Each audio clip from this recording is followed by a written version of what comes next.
السلام عليكم ورحمة الله وبركاته. هتكلم النهاردة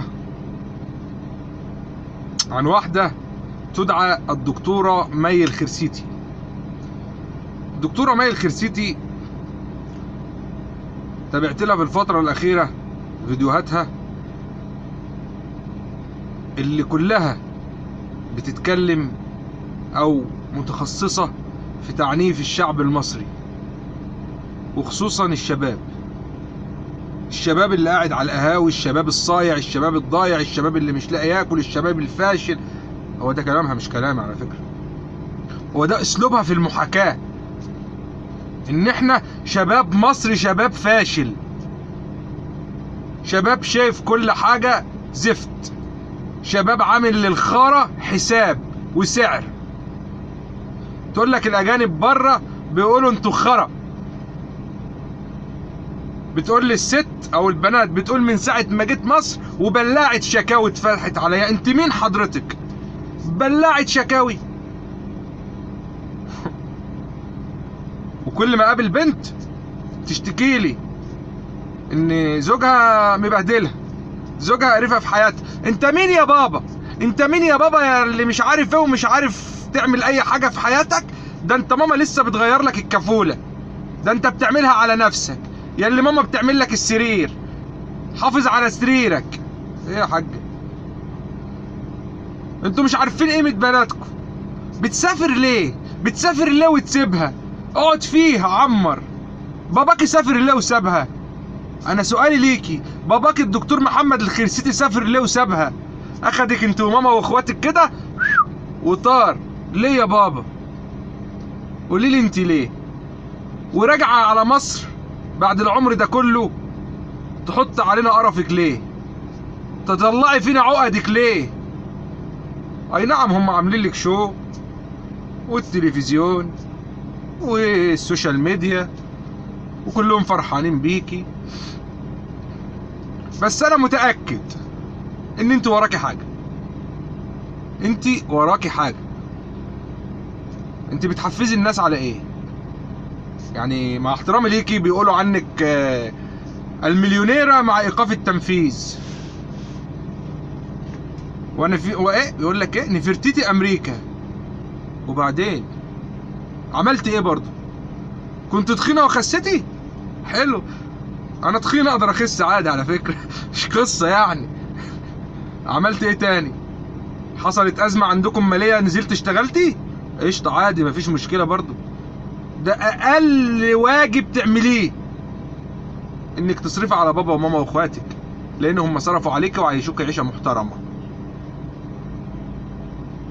بعدين يعني انا شايف ما شاء الله ما شاء الله، يعني العيشه مرتاحه، عربيات، كل شويه صور.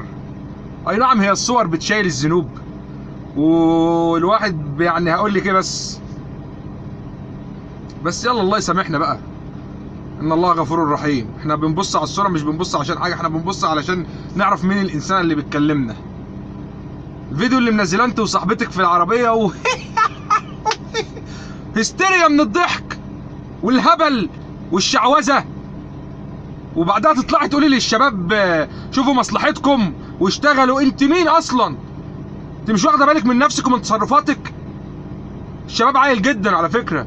الشباب اللي متغرب ده متغرب علشان يعيش مستور، مستور، مش عشان يعمل ملايين. على فكره الشاب ده بيسافر سنتين ثلاثه ويرجع يتجوز ويستقر في بلده، مش زي باباكي سافر قعد له 20 سنه. وعلى فكره لولا ان باباك اتنصب عليه في الملايين اللي حضرتك بتقولي عليها انه نزل ونصبوا عليه في مصر في الملايين، ما كناش شفنا وش حضرتك في مصر يا حلوه. بلاش تطلعي قرفك علينا. الشباب تعبان، والناس اقسم بالله الناس تعبان، الناس كده روحها في مناخيرها. فمش هتيجي انت تعدلي الميله. لو هتتكلمي بقى في تنميه بشريه والكلام ده، لا يا بابا، مش اسلوب، مش كلام، مش شخصيه واحده بتاعت تنميه بشريه اصلا، ولا تفهم يعني ايه تنميه بشريه. تيجي ايه انت جنب الدكتور ابراهيم الفقي، الراجل القامه العلامه المحترم؟ تيجي انت ايه جنبه؟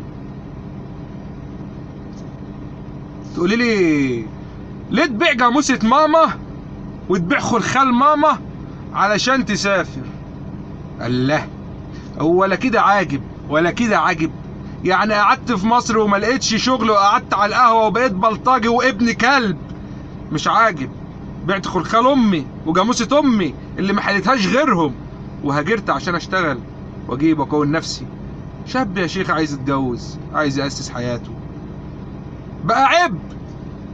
خلاص خليني قاعد في مصر، مع احترامي لمصر، هو وضع اقتصادي على الكل، بس خليني قاعد في مصر واشحت واجي لحضرتك اديني حاجه لله تقولي لي امشي من هنا يا شحات يا زباله. ما هو ده اسلوبكم على فكره. اوعى تكونوا مفكره مش عارفين حياتكم بتبقى ماشيه ازاي، لا.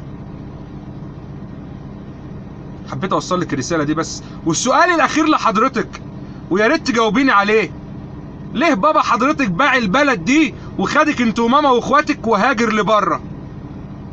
جاوبيني على السؤال ده. الدكتور محمد الخرزيتي سافر ليه وسابها من كام سنه فاتت بقى، 20 25 30 الله اعلم، بس على ما اعتقد الحال ايامها كان احسن من كده دلوقتي. السلام عليكم.